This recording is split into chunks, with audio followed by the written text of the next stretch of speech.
Là, je vous en parle, on a l'impression que c'est un truc tout con. Enfin, genre, oui, tu fais une crise d'angoisse, bah, tu attends à la caisse, tu fais une crise d'angoisse, tu fais une crise d'angoisse dans le restaurant, mais c'est fatigant en fait. Ça, c'est Nolito, le 1er décembre 2019.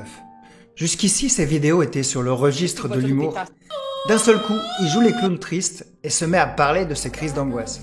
Nolito, c'est l'homme aux deux visages. Il y a Nolito, l'entrepreneur à succès, qui à l'heure à laquelle je vous parle, a 5 millions d'abonnés sur TikTok et près d'1 million sur YouTube. Il a vraiment décollé pendant le premier confinement. Et grâce à des revenus conséquents, il a réussi à passer d'un appartement de 18 mètres carrés à une maison à la campagne. Il y a aussi Nolito qui nous parle de ses mésaventures amoureuses et qui n'hésite pas à se déguiser en Dr Love. Je suis Cupéfion et je vais vous aider à qui vous la mettre dans le fion. Ou alors, je vais vous faire sortir des relations où ça pue l'oignon. Et puis, il y a aussi James Gogno, de son vrai nom. Il se décrit dans ses vidéos comme un enfant gâté, surprotégé, harcelé à l'école et qui a raté le concours d'avocat. Et il dévoile devant toute sa communauté ses fragilités, mais surtout son parcours du combattant avec les crises d'angoisse. Et d'autres youtubeurs l'ont fait avant lui. John Rachid, 32 ans, je fais des bad trips. Enfin, des crises d'angoisse. Enjoy Phoenix. Aujourd'hui, on va parler de l'anxiété, du stress, des crises d'angoisse, crises de panique. Cindy. Aujourd'hui, vous l'avez vu, on va parler de mes crises d'angoisse. Zach. Le problème auquel j'ai eu à faire face, c'est la crise d'angoisse. Et il y en a vraiment d'autres beaucoup moins connus. Et tout de suite, la question qui m'est venue, c'est pourquoi un youtubeur comique si populaire se met à plomber le moral de toute sa communauté? Est-ce qu'il surfe sur la tendance de ses collègues youtubeurs de parler de leurs défauts pour les rendre plus humains et plus populaires avec l'effet « moi aussi je suis comme vous » Suit-il la mode qui consiste à écrire un livre, comme beaucoup d'autres influenceurs l'ont fait, ou y aurait-il d'autres raisons cachées? Lorsqu'on analyse les vues de ces vidéos sur les crises d'angoisse, on se rend bien compte que ce ne sont pas ces vidéos qui ont rencontré le plus de succès. Sa première vidéo sur les crises d'angoisse a fait 122 080 vues, ce qui est très peu pour un youtubeur comme lui. Quand on compare sa vidéo Vrai ou Faux ma mère, qui a fait 2,2 millions de vues et qui a été faite exactement la même année, on peut donc écarter l'hypothèse de faire le buzz. Mais alors pourquoi fait-il des vidéos sur ces crises d'angoisse?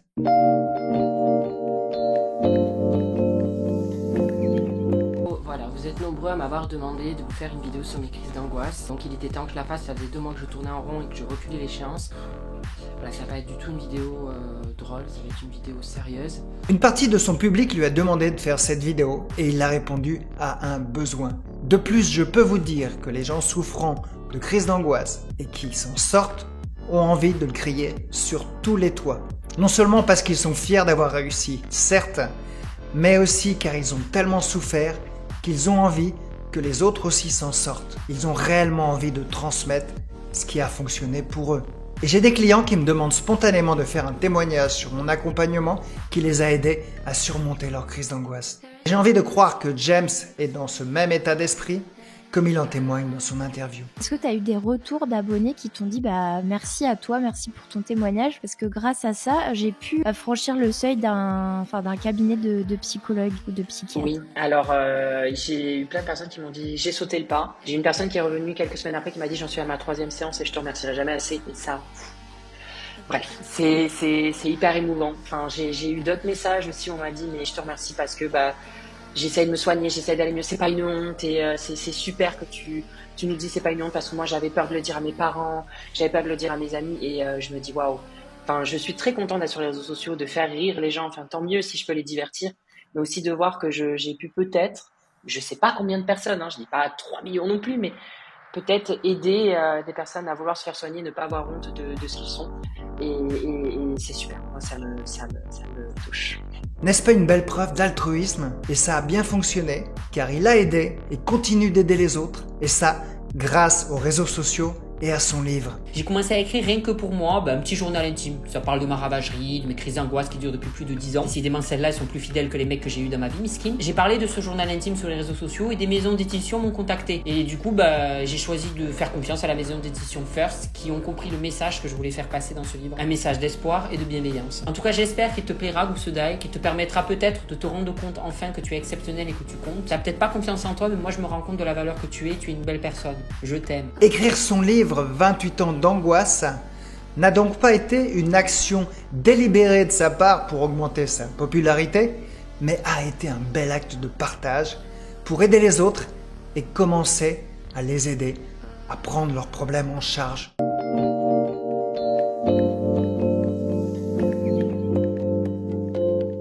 Et c'est vrai que je montrais mon côté barré sur les réseaux sociaux, mais je montrais pas le côté angoissé. Il y avec mes amis qui le savaient que quand on sortait dehors, j'allais pas au resto, au bar et tout. Et en fait, j'ai pas osé en parler, pas par... c'était un peu, je trouvais que c'était un sujet tabou, personne ne voulait vraiment en parler comme ça. Moi, j'avais l'impression d'être tout seul dans mes crises d'angoisse, que personne ne faisait des crises d'angoisse, j'étais le seul. Et que j'avais un problème psychologique, je me disais, en fait, je suis tout seul dans mon truc. Peut-on avoir une idée de la souffrance réelle et de cette solitude qu'il vit, à moins d'avoir soi-même des crises d'angoisse? J'avoue, James, tu m'as beaucoup touché. Et pourtant, j'ai reçu déjà des centaines de personnes qui sont passées par ce que tu vivais. Toute ma vie était gérée par rapport aux crises d'angoisse. Je ne vivais plus, c'était mes crises d'angoisse qui vivaient et qui me disaient comment faire. Imaginez une vie centrée sur la peur d'avoir sa prochaine crise d'angoisse. C'est la peur de la peur. Soit vous ne savez jamais ni quand ni où va avoir lieu votre prochaine crise, soit vous savez que dans certains endroits elle peut arriver, alors vous n'y allez pas. Imaginez l'enfer que l'on peut vivre lorsque ce n'est plus vous qui dirigez votre vie, mais l'angoisse.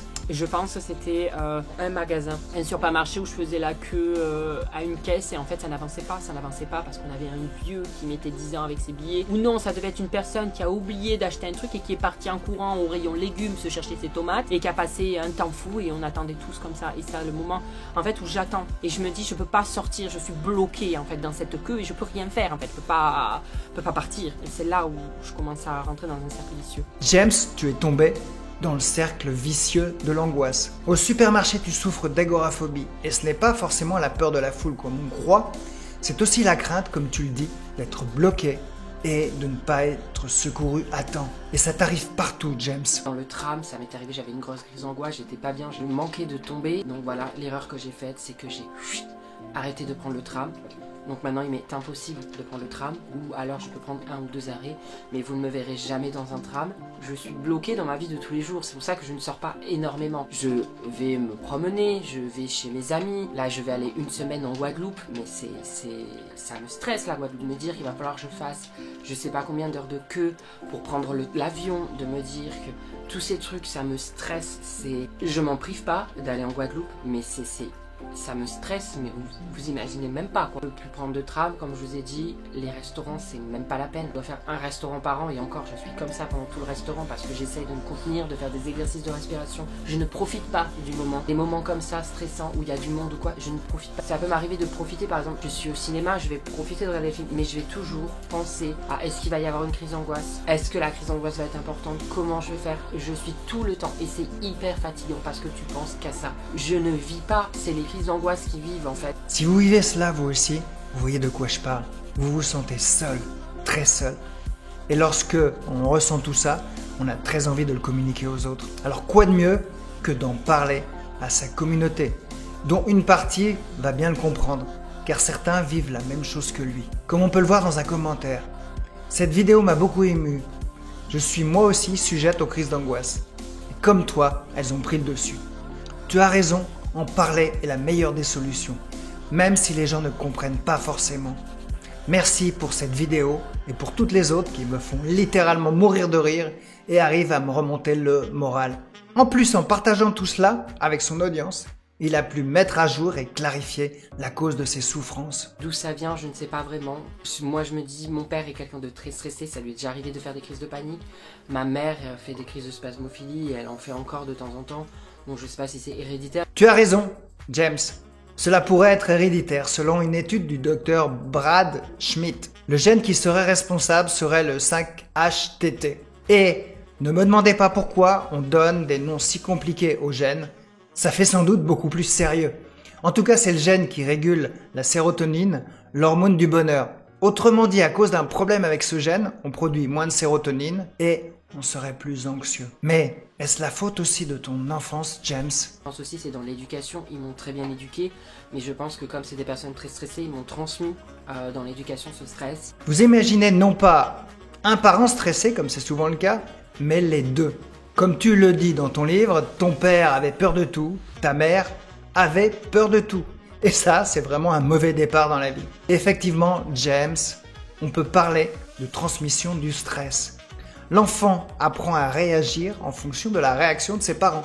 Il fait l'apprentissage de l'angoisse. Je prends souvent l'exemple d'un enfant qui entendrait un bruit très fort dehors. Instinctivement, il va regarder ses parents. Si ses parents sont très inquiets, il va être lui aussi très inquiet.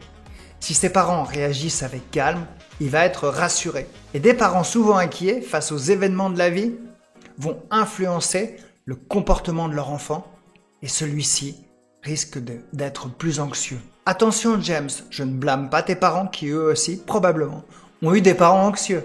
Ils n'ont pas fait exprès, ils ont fait ce qu'ils ont pu. En plus, ils ont eu le malheur pour toi de divorcer, ce qui t'a déstabilisé. Tu as aussi des parents qui ont été surprotecteurs en t'envoyant sûrement le message inconscient que le monde est dangereux et qu'il faut faire attention à tout. On va dire arrivé à la fac avec toute cette charge de travail que j'avais à faire, je dormais peu du coup.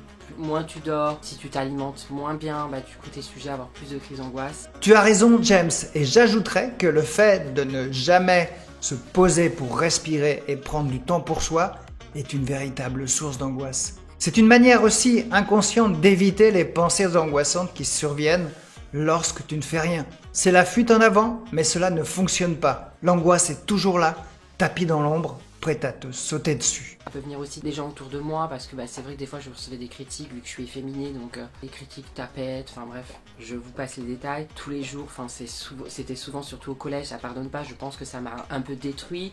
Du coup, j'ai dû perdre confiance en moi, et du coup les crises d'angoisse ont été beaucoup plus fortes, elles ont pris le pas sur moi. Et oui James, le harcèlement scolaire très jeune et non pris en compte par l'école fait des dégâts considérables, non seulement quand on est enfant, mais il continue à agir lorsqu'on devient adulte.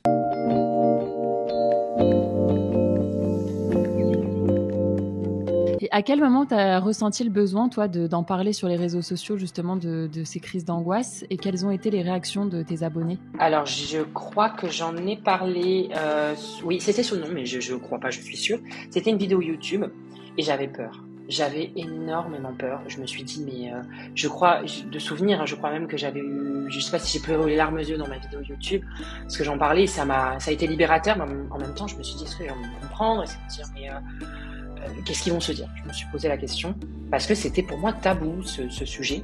Et en fait, quand j'en ai parlé, c'est là où j'ai eu énormément de retours. On m'a envoyé des messages pour dire, mais moi aussi, je fais la même chose que toi. On se soutient, je me sens moins seule. Plein de gens, en fait, je me suis dit, waouh, les gens se sentent moins seuls en écoutant mon histoire, mais en même temps, moi aussi, grâce à eux, je me sens moins seule, en fait.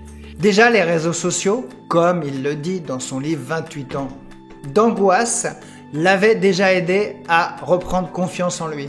Et je vous encourage, vous l'avez compris, fortement à lire ce livre. Je vous mettrai un lien dans la description. Ce livre a été aussi pour lui un travail thérapeutique. Il a pu surmonter la honte d'être comme cela, s'exposer au regard des autres, partager sa souffrance et y voir plus clair en lui. Et je vous encourage également à vous livrer pour vous délivrer. Pas forcément comme lui sur les réseaux sociaux, mais à votre entourage, à votre médecin, pour ne pas rester seul. Plus vous allez sortir de la honte de souffrir de cela, plus vous vous entourez de personnes qui vous comprennent, plus vous partagez votre souffrance avec les bonnes personnes, plus vous ferez du chemin vers la guérison, comme l'a fait Nolito, qui va mieux maintenant. Je vis avec mes crises d'angoisse, mais on va dire que maintenant j'arrive à les... alors elles disparaissent pas, parce que moi, pour moi, les crises d'angoisse, ça disparaît pas, ça disparaît jamais, mais on peut essayer de les dompter, de les comprendre, et donc du coup maintenant je commence à de mieux en mieux vivre avec, alors qu'avant c'était elle qui vivait pour moi, je pouvais rien faire.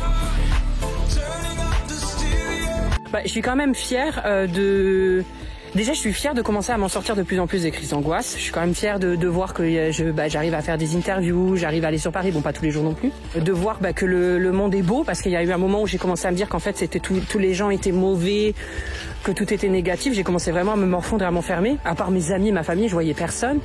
Et donc du coup, c'est vrai que là, de voir en fait que le monde il est pas si mauvais que ça. Enfin, il y a des choses belles dans la vie. Et si vous voulez aller plus loin pour apprendre à retrouver votre liberté par rapport aux crises d'angoisse, vous pouvez accéder à ma formation gratuite, les 4 étapes incontournables pour vous débarrasser des crises d'angoisse. Le lien est dans la description, sous la vidéo. Il suffit de rentrer votre adresse email et vous accédez à la formation dès maintenant.